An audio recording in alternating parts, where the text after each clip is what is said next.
سلام به همگی، خیلی خوش اومدین به کانال یوتیوبم.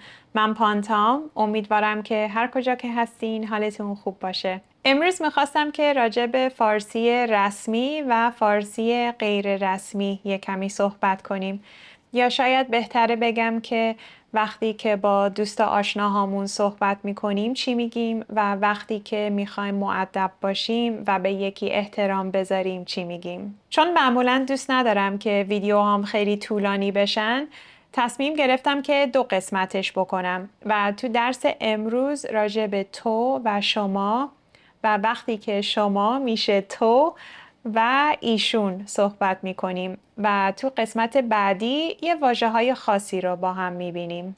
درس امروز کوتاهه، بنابراین فوری شروع میکنیم. خب با تو و شما شروع میکنیم. تو is the informal singular you، شما formal or plural you. خیلی از زبانها همچین تفاوتی رو دارن، مثل اسپانیایی تو usted، آلمانی تو اونزی، ایتالیایی تو الی، فارسی هم داره تو شما، ولی انگلیسی نداره. تو رو به کی میگیم؟ به یکی که همسن ماست، به یکی که خیلی خوب میشناسیم یا به یکی که از ما کوچیک‌تره. وقتی صرف میکنیم یه داره، مثلا تو داری. شما رو به کی میگیم؟ به کسی که از ما بزرگتره یا میخوایم به این شخص احترام بذاریم. مثلا من به رئیسم یا به مادر بزرگم میگم شما، چون میخوام احترام بذارم. یا به کسی که نمیشناسیم و چون نمیشناسیم میخوایم مؤدب باشیم و احترام بذاریم، پس میگیم شما. هر موقعی که شک دارین حتما بگین شما. شما چطور صرف میشه؟ شما دارید، که به فارسی گفتاری میشه شما دارین. حالا گاهی شما یعنی تو و مثل تو صرف میشه.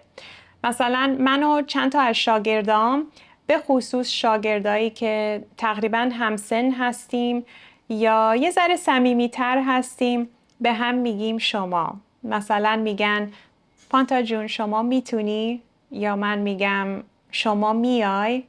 میگیم شما که مؤدب باشیم، اما فعل و مثل تو صرف میکنیم.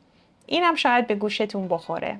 حالا ایشان که به فارسی گفتاری میشه ایشون و در فارسی گفتاری ایشون برای سوم شخص مفرد استفاده میشه. Third person singular، he or she. وقتی که میخوایم احترام بذاریم یا وقتی که این شخص حضور داره. مثلا من و همکارم و رئیسم داریم صحبت میکنیم و من به همکارم میگم ایشون فکر میکنن که مثلا ایده بدی نیست، یا ایشون نوشتن، یا ایشون دارن. میگم ایشون چون رئیسم حضور داره و میخوام احترام بذارم. با اینکه یک نفره، فعل و مثل آنها سوم شخص جمع صرف میکنم. ایشون فکر میکنن، ایشون نوشتن، ایشون دارن. ولی حتما لازم نیست که حضور داشته باشه. مثلا من از دوستم میپرسم پدرت خوبن یا خوب هستن؟